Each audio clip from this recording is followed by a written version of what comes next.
Case concerning Hayk Aghamalyan.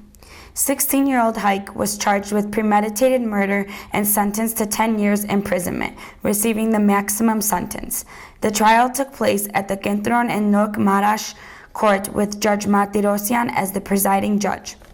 On April 9, 2013, an altercation occurred between several young men on Terian Street, resulting in the death of Tigran Harapetyan, who was 19 years old at the time.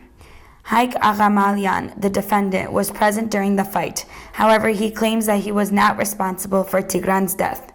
According to the defendant, he had struck someone else during the altercation and had no contact with Tigran, therefore was being wrongly accused.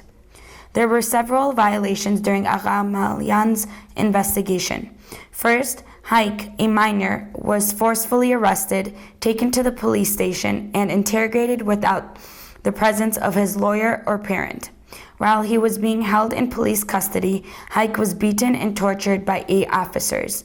Additionally, they threatened his family, coercing him to confess to the murder.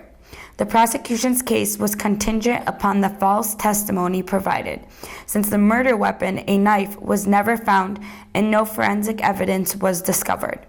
Additionally, police officers entered the Aghamalyan residence without a search warrant. Therefore, any evidence collected from that visit should have been considered inadmissible. A premeditated murder charge can lead up to a 20-year sentence. However, Hayk was only a juvenile when the crime was committed, so the accuser demanded an 8 to 10-year sentence.